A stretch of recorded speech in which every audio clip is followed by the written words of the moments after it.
primeramente, quiero agradecer por esa recepción en el Parque Carcaraña y yo quería devolver algo como retribución, digamos.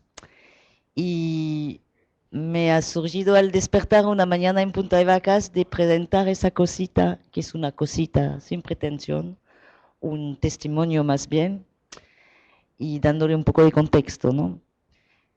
Quizás no saben que eh, estoy desde hace años traduciendo la obra del negro y con recomendaciones del negro, ¿no? Sobre la traducción, cómo se hace. Se hacen 5 pasos. Previamente se hace un borrador, así, un borrador. Después se revisa ese borrador por alguien de idioma española. Después se revisa por alguien de idioma francés, para ponerlo en francés correcto. Después se hace una revisión del estilo, de gramática y sintaxa, todo eso. Y al final se hace una revisión completa para que el estilo sea homogéneo. Homogéneo. Y entonces trabajo con todo un equipo de varias personas y reviso cada fichero en cada paso. Es decir, que para cada traducción yo lo leo muchas veces cada capítulo. Y entonces yo estaba al final de ese libro revisándolo otra vez cuando se hace el fichero final, ¿no? Para imprimir. Y recordándome de las recomendaciones, he leído así El Día de León Alado de este corrido. Y yo estaba en la tercera cuaterna de mi disciplina, es decir, un poco buscando la inspiración, digamos. Y he recibido una inspiración. De un golpe, de un golpe me ha parecido que ese libro, un tanto raro, ¿no es cierto? Tenía una estructura, tenía un movimiento y tenía como secreto para entrar en el libro. Y entonces, obviamente no pretendía nada, pero esa inspiración me ha venido de un golpe, una estructura completa y como entender de un golpe no los capítulos, sino todo el libro. Entonces me puse a escribir rapidito en un PowerPoint que vamos a ver y después lo envié al negro y le gustó muchísimo. Entonces he agregado unas fotos para ilustrar y después hemos editado el libro en francés, ese.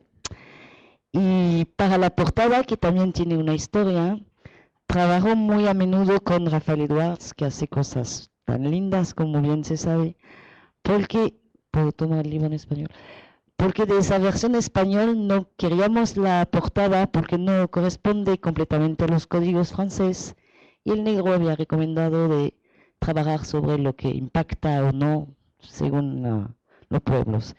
Pero queríamos conservar ese ambiente, ¿no? De adentro de la cabeza de... Entonces hemos trabajado con Rafa y la anécdota es que como Rafa siempre nos ponemos en contacto, digo lo que me ocurre y él también se pone a trabajar en sus cosas. Y muy a menudo es un sueño común que nos hace ponernos de acuerdo. Era el caso para el libro de los mitos y para ese libro donde me ha dicho, encontré, voy a sacar lo que está adentro de esa, ¿cómo se dice?, escafandro, ¿no? Y vamos a sacarlo, ampliarlo y dándole como una visión de proceso del ser humano, ¿no? Por eso hemos incluido esas dos siluetas, sí, sí, que corresponde al último capítulo del libro, ¿no? Bueno, eso es el contexto. Entonces, no, ups. Entonces, para no perder esa cosa inspiradora que he recibido, voy a leer más que explicar, pero dando siempre un poco de contexto, ¿no?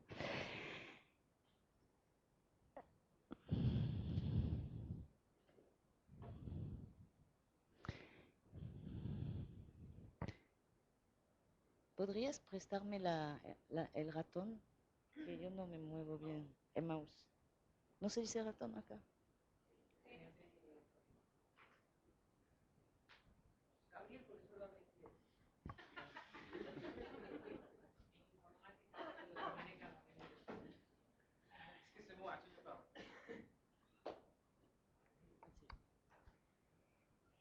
Entonces, me ha parecido ese día que el libro estaba construido como una espiral de 3 niveles y así subiendo y ampliando la mirada y la visión, subiendo y ampliando la visión, ¿no? Entonces, vamos a verlo como los cuentos cortos, como la primera, no sé cómo se dice, espiral. Los relatos como la segunda y las ficciones como la tercera, ¿no? En la primera espiral, entonces hay los cuentos cortos y conocen el libro, supongo todos. Empieza con Hogar de Tránsito, sigue con El Gran Silencio y... Ups. Y me ha parecido en esos cuentos cortos que el autor tenía como una intención de destabilizarnos, es decir, de no permitir al lector que sea tan fácil de entrar en ese libro. Entonces empieza con una cosa un poco rara, que se llama Hogar de Tránsito, y si se acuerdan de la historia es totalmente improbable que pase algo así, ¿no? Después pasando a otro cuento, también raro, también destabilizador, pero como si pretendía suspender un instante el tiempo, ¿no? Como si quería suspender algo. Después sigue con teclea la respuesta, que tiene más que ver con lo inexplicable, algo que no se puede explicar, llegando a la pira funeraria, que nos lleva también a lo atemporal, tal cual nos llevaba el Gran Silencio, ¿no? Como en un paralelo, y de nuevo suspende el instante con la pira funeraria. Y termina los cuentos con en los ojos sal y en los pies hielo, llevándonos a algo que es totalmente incomprensible. Eh, discúlpame, up.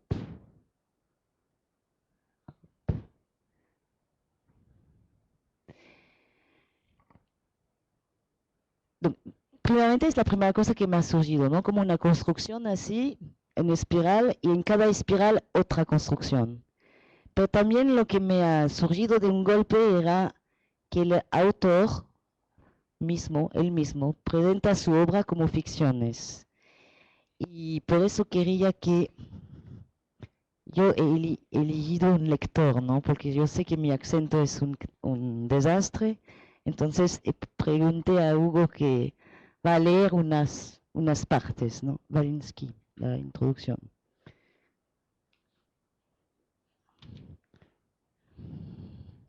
En la versión español hay un comentario que el negro no ha querido que lo agreguemos en la versión francesa, pero donde se presenta el libro de la manera siguiente. La presente serie de cuentos y relatos nos muestra una nueva faceta de este autor siempre desconcertante. Cuando ya nos habíamos familiarizado con sus ensayos filosóficos, sus exégesis eruditas, su prosa poética, lo vemos irrumpir haciendo entrega de una obra cercana a la ciencia ficción y en ocasiones próxima a la narración irónica. Este caleidoscopio literario es, a mi juicio, de una riqueza y profundidad pocas veces alcanzada por los escritores del género fantástico. Se trata, efectivamente, de fantasías que, en lugar de alejarnos hacia los mundos del ensueño, sutilmente nos remiten a las cosas importantes de la vida. J. Balinsky. Bueno, acá se pretende a fantasía, se pretende a ficciones, y yo en ese mismo día me he dicho voy a leerlo como si no se trataría de ficciones, realmente como si el autor tiene algo que decirnos pasando por las ficciones, pero que en realidad tiene que ver con algo que pasó, algo que realmente, bueno, realmente entre comillas, realmente ha ocurrido, ¿no? Y entonces es una propuesta, yo asumo que es una interpretación totalmente personal, es totalmente un testimonio, ¿no? Entonces, empieza el libro con Hogar de Tránsito, ¿no? Pueden leer la escena como un espectador o imaginar que son ustedes mismos el narrador. Se encontrarán entonces inmersos en lo improbable.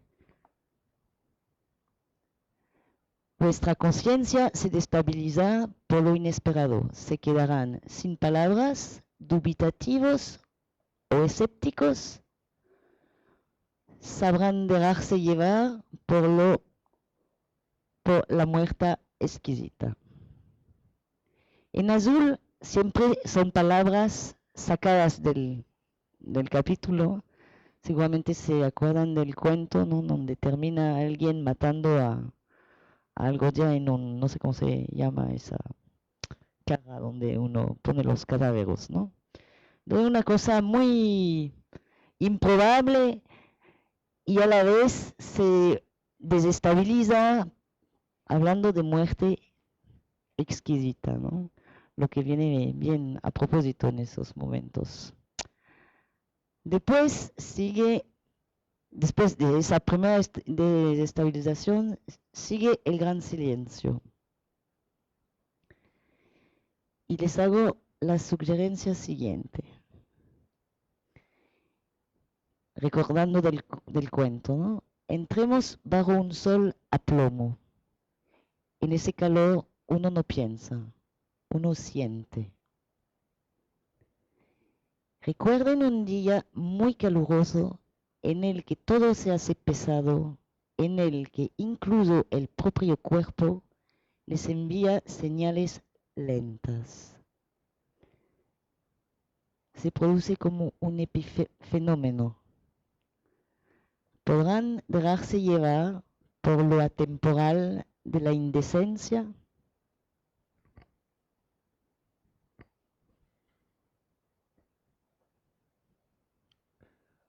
Al mediodía, los cosechadores se ubicaron a la sombra de los parrales más tupidos.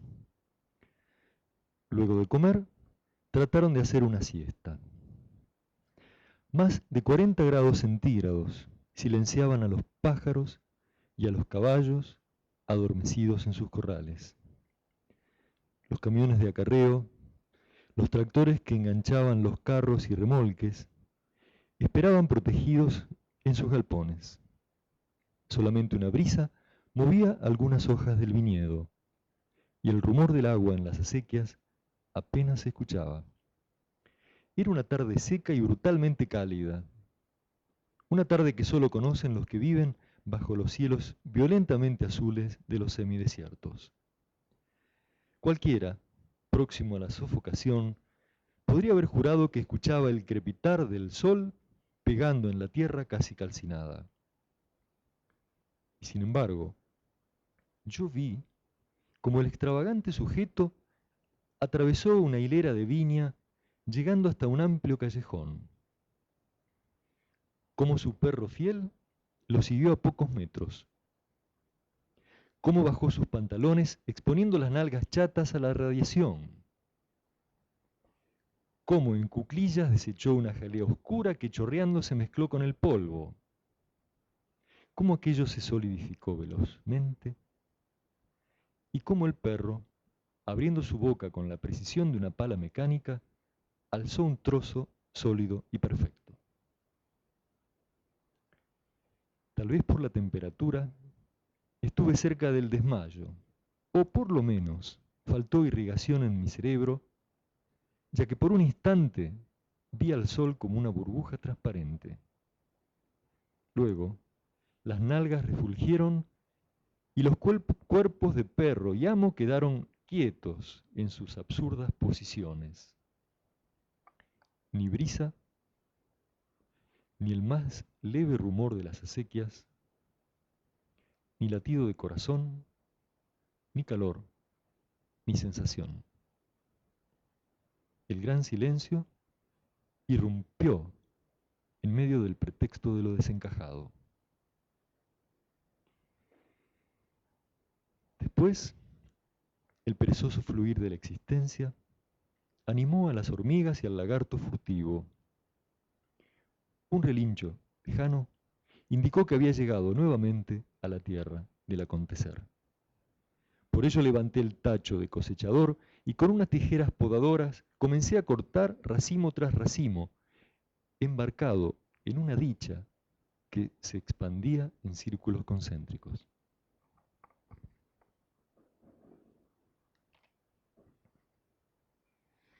Bueno, entonces después de esa nueva destabilización, seguimos con el cuento que se llama Teclea la respuesta.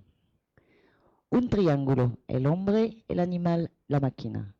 El hombre razona, quiere comprender, saber, descomponer la materia, dominar la máquina. Él programa, él explica, las cosas son así lógicas. ¿Van a sucumbir ante lo inexplicable o continuarán haciéndose preguntas? ¿Cuáles? Tecla la respuesta. Entonces lo mismo, acá nos deja, no vamos a leer todos los cuentos obviamente, pero nos deja como, les recuerdo que el juego es leerlo como si todo había pasado, ¿no? Y personalmente creo que todo ha pasado.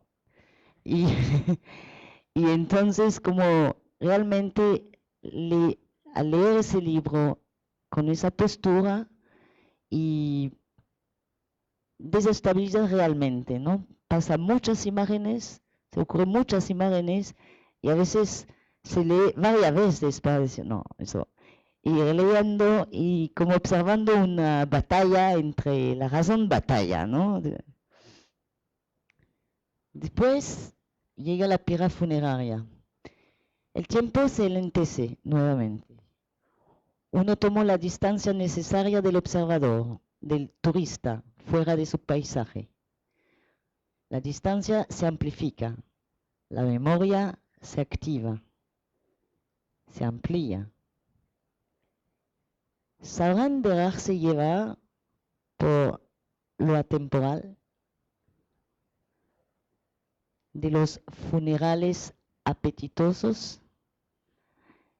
Entonces, lo mismo como la muerte exquisita hace un paralelo y de nuevo vuelve con el tema de la muerte, produciendo algo, un desfasaje, ¿no? Como en esa nota lúdica, cómica, con un tema tan serio, ¿no?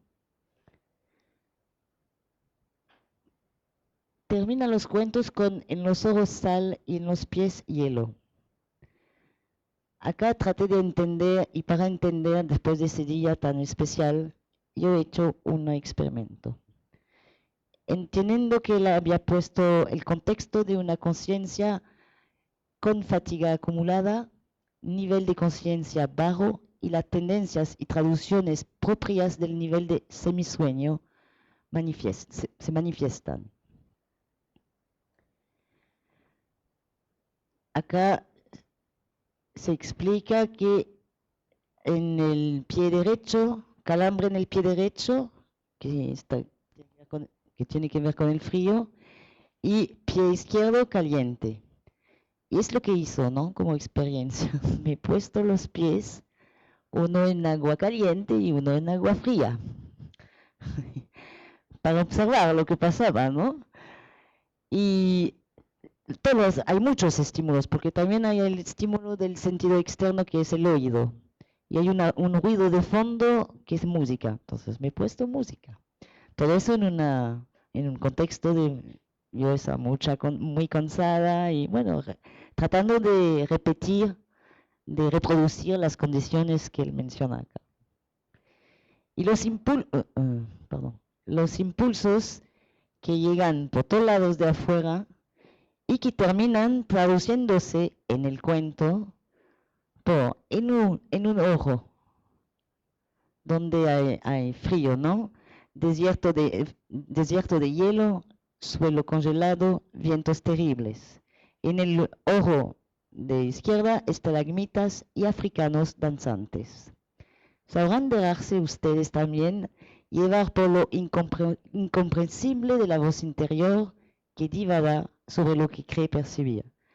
Hay que hacerlo, eso realmente hay que hacerlo poniendo todo ya muy cansado, al lugar de ir a descansar y acostarse, ponerse los pies en dos cosas de distinta temperatura, poner una música, cerrar los ojos y irse divagando y observar, ¿no? Es muy interesante.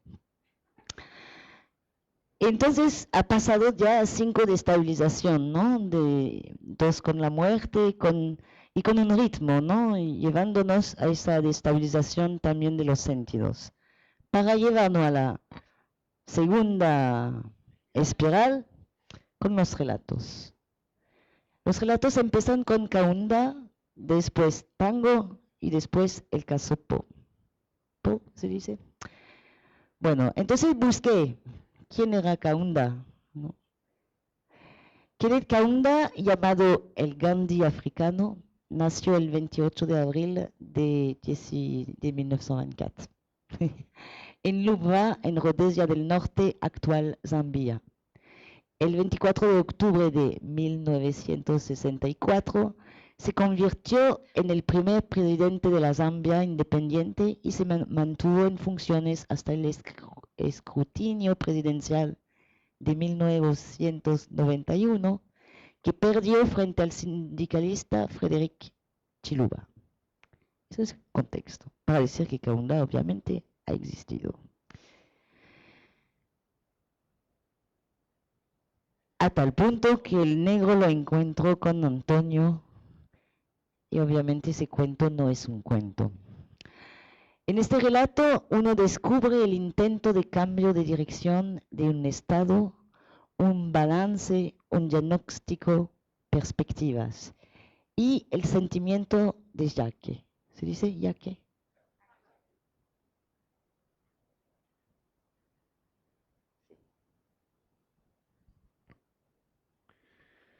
¿Cuál es nuestro destino después de todas las fatigas y de todos los errores? ¿Por qué al luchar contra la injusticia nos volvemos injustos? ¿Por qué hay pobreza y desigualdad si todos nacemos y morimos entre rugido y rugido? Somos una rama que se quiebra. Somos el lamento del viento. ¿Somos el río que baja hacia el mar? ¿O somos tal vez el sueño de la rama, del viento y del río que baja hacia el mar?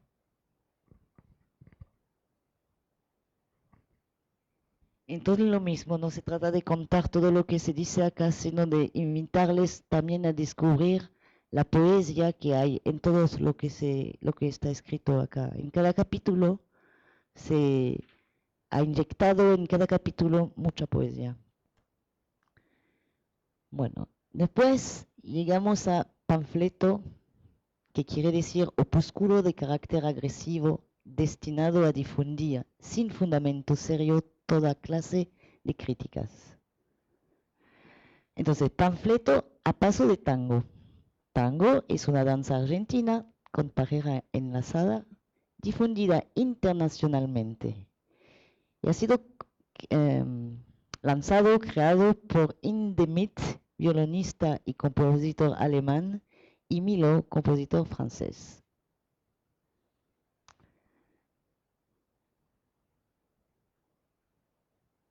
Con un humor incisivo, el autor describe a Andrés y su patria, sus valores, sus modelos, sus alternativas, sus preocupaciones y sus extravíos.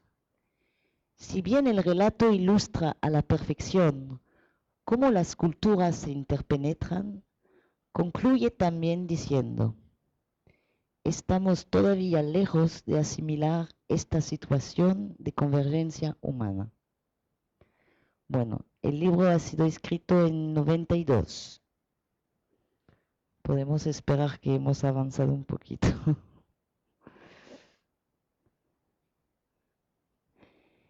Y concluye también la obra, ese capítulo de la obra, con una nota de poesía del astrónomo persa que no creía en el cielo, como él se llamaba mismo, y cantaba alabanzas a la buena carne. Se trata de Omar Khayyam, que nació en 1040 y no sabemos bien cuándo se murió, pero parece el 1121. La vida pasa. ¿Qué fue de Balj? ¿Qué de Bagdad? Si la copa rebosa, apurémosla con su amargura o su dulzura. Bebe. Más allá de nuestra muerte, la luna seguirá su curso largamente fijado. Un vaso de vino tinto y un haz de poemas. Una sustancia desnuda, media hogaza, nada más. Dicen que el Edén está enjollado de huríes. Respondo que el néctar de la uva no tiene precio. Desdeña tan remota promesa y toma el presente, aunque lejanos redobles resulten más seductores. Es un poeta persa que tiene, bueno, que ha escrito muchísimo y hay poesía de belleza increíble, hay que buscar. Yo busqué también traducción en español. Sus traducciones están muy, no sé cómo se dice, hay varios traductores de ese señor en 1000 años, se supone, y a veces están muy distintas la traducción, por lo menos en francés puedo medir eso, pero supongo que en español va a ser la misma cosa, pero realmente vale la pena porque tiene una música muy especial. Bueno, después llegamos a otra rareza, porque hasta ese momento nos dejó como... Entonces, el caso Poe, como del otro lado del espejo se entregó solitario a su complejo destino de inventor de pesadillas. Quizá del otro lado de la muerte siga erigiendo solitario y fuerte espléndidas y atroces pesadillas. Borges, que está citado en el libro de Leonardo. Poe era un autor completo, complejo, de inteligencia viva y perturbadora. A veces se lo califica por su novela Las aventuras de Arthur Gordon Pym de autor polar, por lo que tiene en común con Mary Shelley por su obra Frankenstein o El Prometeo moderno. Eso está citado en Apuntes de Psicología de Silo.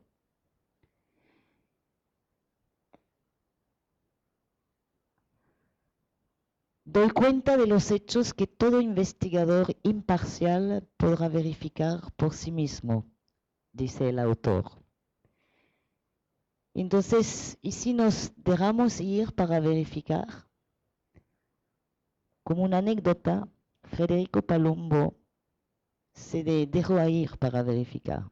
Y entonces busco todos las notas, apuntes, eh, ¿cómo se dice? Diarios de esa época, y hizo todo lo que el autor había hecho para averiguar el caso. Y resultó estupefacto, ¿no? Poe también era, y eso es menos conocido, era también un poeta.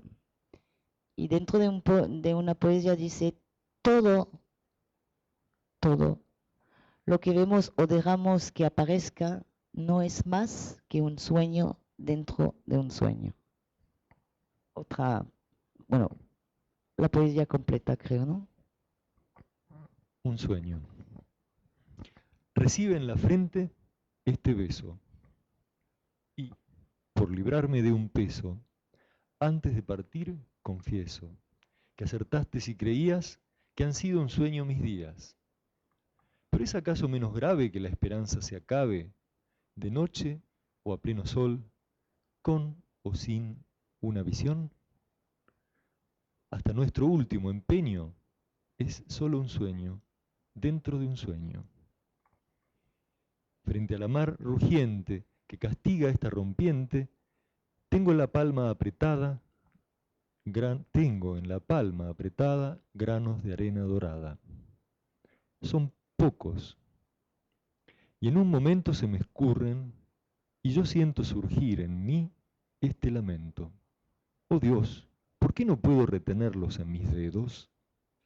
Oh Dios, si yo pudiera salvar uno de la marea, hasta nuestro último empeño, ¿es solo un sueño dentro de un sueño?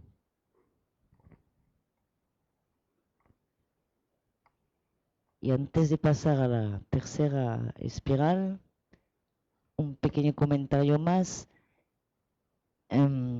Estoy releyendo y revisando todo eso con otra mirada, porque el negro me pidió de hacer una investigación sobre la adivinación. Y en realidad el único, no hay dos, pero uno de los dos únicos casos que podemos averiguar con datos, con escritos, con testimonios, es justamente el caso Poe. Porque la adivinación tiene esa particularidad de no poder comprobarse. No tenemos cómo asegurar que así ha sido anunciado ya y ha pasado, porque solo son palabras, ¿no? Y no hay modo de atestigar eso. Menos en ese caso, donde sí se puede, bueno, hay dos casos, pero se puede rescatar los escritos que anuncian cosas que han pasado exactamente como fueron anunciados años antes, ¿no? Muchos años antes. Bueno, hay que leer el cuento, vale la pena. Bueno, llegamos a la tercera vuelta, a la tercera espiral, que llamé la superación de los límites. Acuérdense que la propuesta de lectura era como si fuera verdad y también en ese caso donde se llama ficciones. Empieza con software y hardware, que yo vi como el aprendizaje. Después sigue con la cazadora, que yo vi con la misión, o quizás la discípula. Y después, y termina con el día del león alado, que vi como el futuro posible, o quizás con la maestría. Entonces, empezando con el primero, software y hardware, aquí uno entra a la superación de los límites. Si uno tiene costumbre de ver a nuestros atletas y a otros prodigiosos llegar a los límites físicos, impulsados cada vez más lejos en el hilo del tiempo, aquí uno observa al operador desde su interior. Se trata de la ficción de un Prometeo contemporáneo que quiere desafiar las leyes de la gravedad, o un testimonio sobre el equipamiento del que dispone el ser humano, la estructura psicofísica, todavía inexplotado y que podría ser llevado a otro nivel de intencionalidad y de conciencia. No sé si reconocen esa foto, no sé si la conocen o si la reconocen. Quizás las siguientes.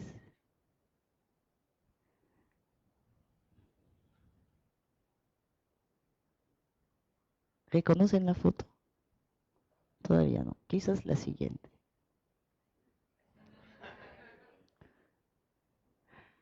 Las tres fotos me la envió el negro cuando he visto esa presentación, ¿no? Yo había puesto atletas anónimos, ¿no? Y entonces él me envió, aquí está, ¿no? Y es él. Y se ve la proporción del salto, la altura del salto con coach que está acá, ¿no? Bueno, ese relato, esa pretendida ficción, me ha hecho pensar a ese pasaje del paisaje interno que dice, no hay aprendizaje, por pequeño que sea, que se cumpla solo al contemplar. Aprendes porque algo haces con lo que contemplas y cuanto más haces, más aprendes, ya que según avanzas se modifica tu visión del paisaje interno.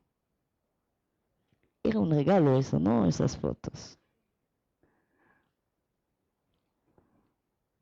Bueno, obviamente con esas fotos uno sigue con la mirada y si todo fuera verdad, ¿no? Y se lee el cuento de manera totalmente distinta. La cazadora. Los mitos americanos son numerosos y existen producciones extraordinarias, dice Silo en Mitos Raíces Universales, referido a los mitos maya. Aquí la historia se refiere a los mitos aztecas, con la popular e influyente serpiente emplumada Quetzalcóatl. Aquí está el Quetzalcóatl. Los aztecas creían que 4 mundos precedieron al nuestro y se hundieron luego de cataclismos. Son los 4 soles. Actualmente vivimos el quinto, nacido del combate entre los dioses Quetzalcóatl, la serpiente emplumada, y Tezcatlipoca, el espejo humeante.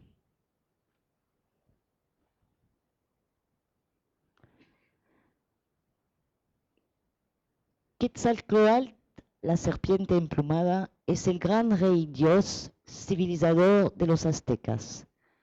Algunos historiadores, sin embargo, piensan que los aztecas lo tomaron de los toltecas, más antiguos, ¿eh? Y más interesante aún. Su mito relata cómo vino desde el este en una balsa fantástica hecha con serpientes entrelazadas. Cómo les enseñó a usar el arado, el arte de la irrigación, y cómo les dio el maíz, lo que tiene que ver con el cuento, el mito que se cuenta en el libro Mitos Raíces Universales. La tradición dice igualmente que les mostró cómo se hila el algodón y ¿cómo se dice? El cáñamo. Los antiguos relatos dicen que gracias a él, bellas vestimentas doradas reemplazaron las pieles de animales. Luego, los maleficios de Tezcatlipoca lo obligaron a irse de Tula. Según los textos centromexicanos y yucatecos, se habría ido a fundar otra capital. Habría ido al país llamado Tlilan Tlapalan, el país del negro, país del rojo. Los de la material sabrán apreciar eso. Estos colores eran empleados para trazar los pictogramas. Podemos comprender que volvió al país del conocimiento y del saber.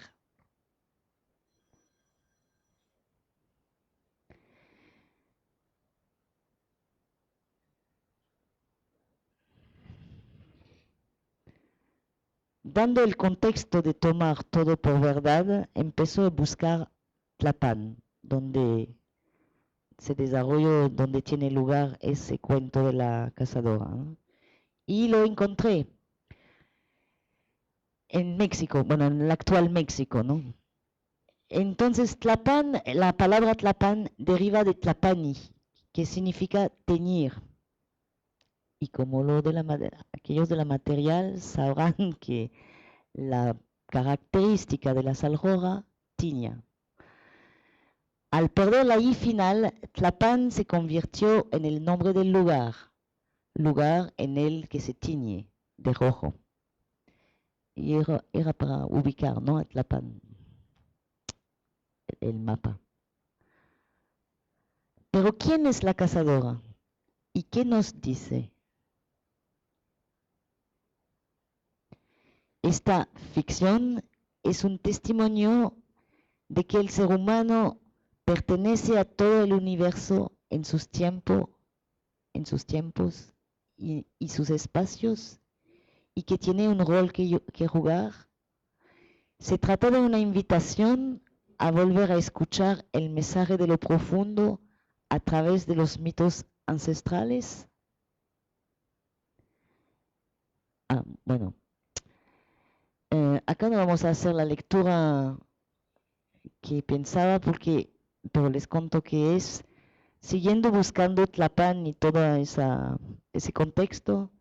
Encontré en internet una página web donde apasionados de mitos de esa época armaron una página que se llama Rigveda Americanus Sacred Songs of the Ancient Mexicans.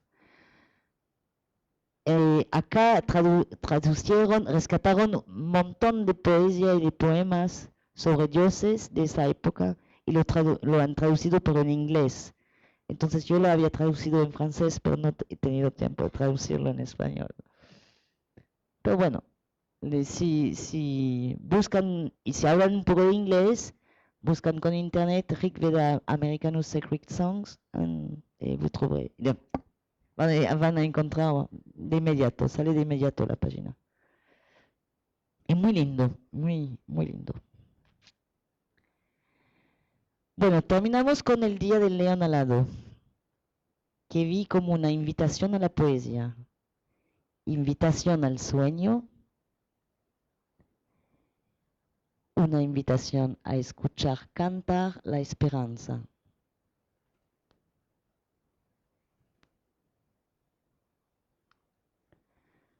¿Por qué, alma mía, esta esperanza? ¿Por qué esa esperanza que desde las más oscuras horas de mi infortunio se abre paso luminosamente? Vuela hacia las estrellas el héroe de esta edad. Vuela a través de regiones antes ignoradas. Vuela hacia afuera de su mundo y sin saberlo va impulsado hasta el interno y luminoso centro.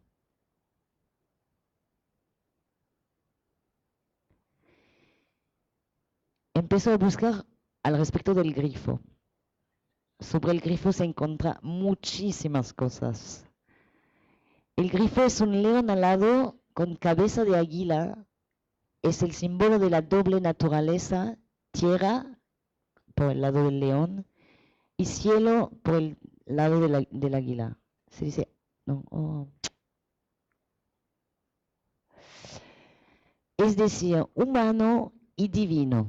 Es de la doble calidad divina, fuerza y sabiduría. Encontramos al grifo muy presente en los persas, en los cristianos, pero ellos tienen una interpretación negativa de su aspecto híbrido, y en los griegos. Es el guardián del cráter de Dioniso, pero también montado por Apolo, simboliza la fuerza, la vigilancia y también el obstáculo que sobrepasar para llegar al tesoro.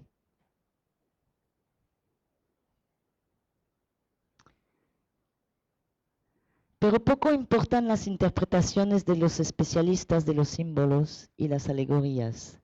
Lo que importa es el registro que uno tiene, el espacio ocupado por la imagen en nuestro espacio interior, la función con que ella cumple y los movimientos del alma que genera esa imagen. Por fin, las perspectivas que da esa imagen.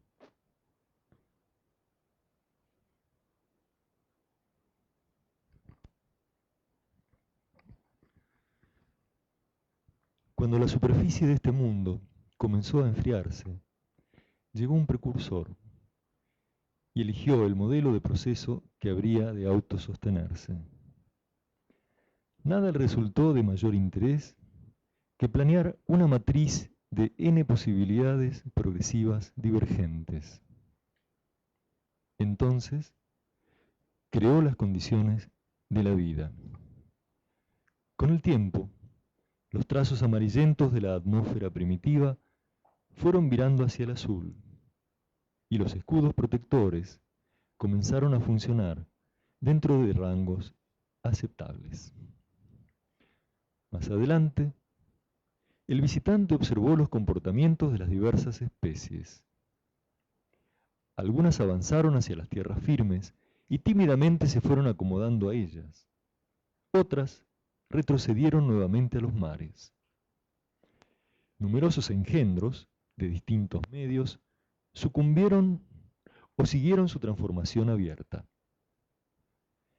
Todo azar fue respetado hasta que al fin se irguió una criatura de medianas dimensiones animales, capaz de ser absolutamente decente, apta para trasladar información y almacenar memoria fuera de su circuito inmediato. Este nuevo monstruo había seguido uno de los esquemas evolutivos adecuados al planeta azul. Un par de brazos, un par de ojos, un cerebro dividido en dos hemisferios.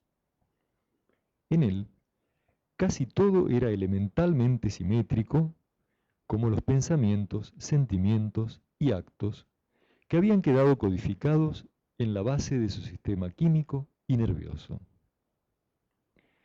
Aún llevaría algún tiempo. La amplificación de su horizonte temporal y la formación de los registros de las capas de registro de su espacio interno. En la situación en que se encontraba, escasamente podía diferir respuestas o reconocer diferencias entre la percepción, el sueño y la alucinación. Su atención era errática y, por supuesto, no reflexionaba sobre sus propios actos, porque no podía captar la naturaleza íntima de los objetos con los que se relacionaba. Su propia acción era vista con referencia a los objetos táctilmente distanciados, y mientras se siguiera considerando simple reflejo del mundo externo, no podría abrir paso a su intención profunda, capaz de mutar su propia mente. Atrapando y huyendo, había moldeado sus primeros afectos, que se expresaban por atracción y rechazo, modificando muy lentamente esa bipolaridad torpe y simétrica esbozada ya en las protoespecies. Por ahora, su conducta era demasiado previsible, pero llegaría el momento en que, autotransformándose, daría un salto hacia la indeterminación y el azar. Así, el visitante esperaba un nuevo nacimiento en esa especie en la que había reconocido el temor ante la muerte y el vértigo de la furia destructiva. Había presenciado cómo esos seres vibraban por la alucinación del amor, cómo se angustiaban por la soledad del universo vacío, cómo imaginaban su futuro, cómo luchaban por descifrar la huella del comienzo en la que fueran arrojados. En algún tiempo, esta especie, hecha con la arcilla del cosmos, emprendería el camino para descubrir su origen, y lo haría andando por caminos imprevisibles.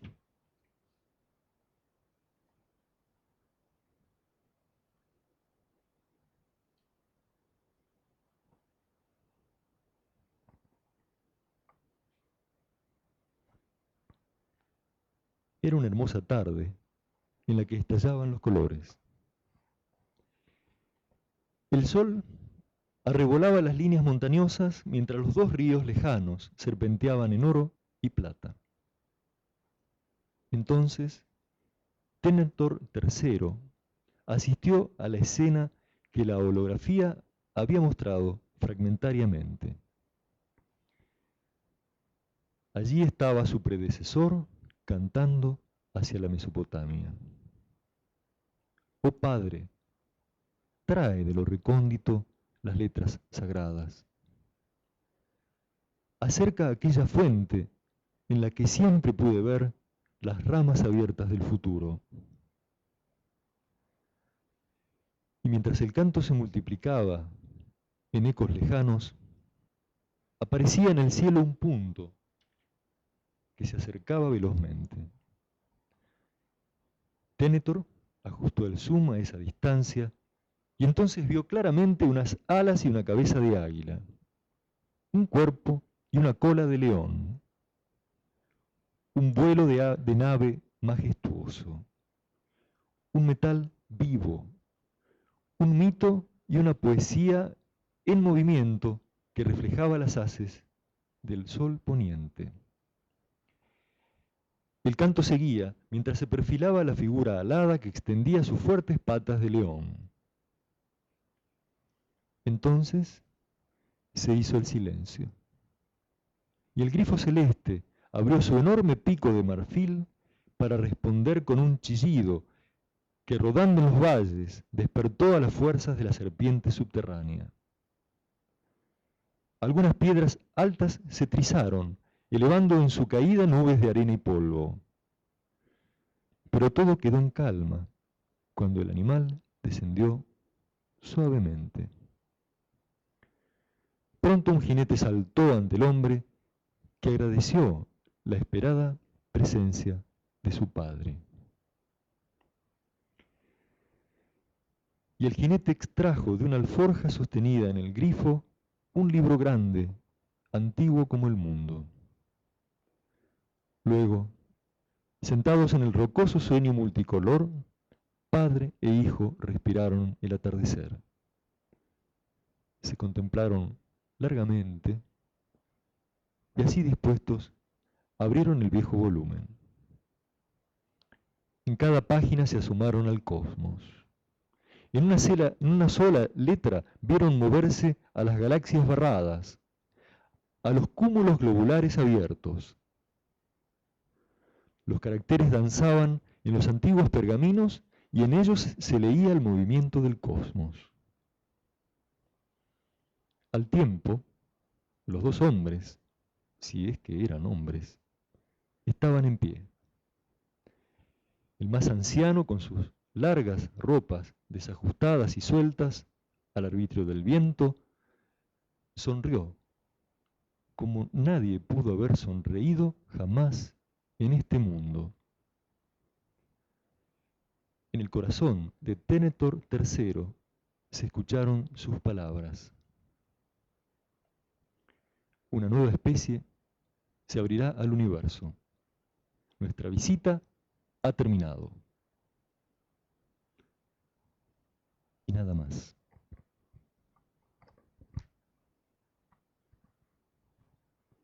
Da gana de leer todo, ¿no?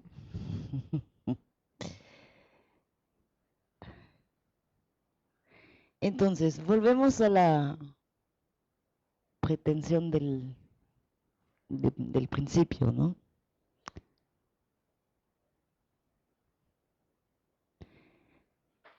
Volviendo a la primera espiral, si desarrollamos nuestros sentidos externos e internos, si aumentamos el nivel atencional, el trabajo de los centros de respuesta, si trabajamos la memoria, si desarrollamos la estructura psicofísica,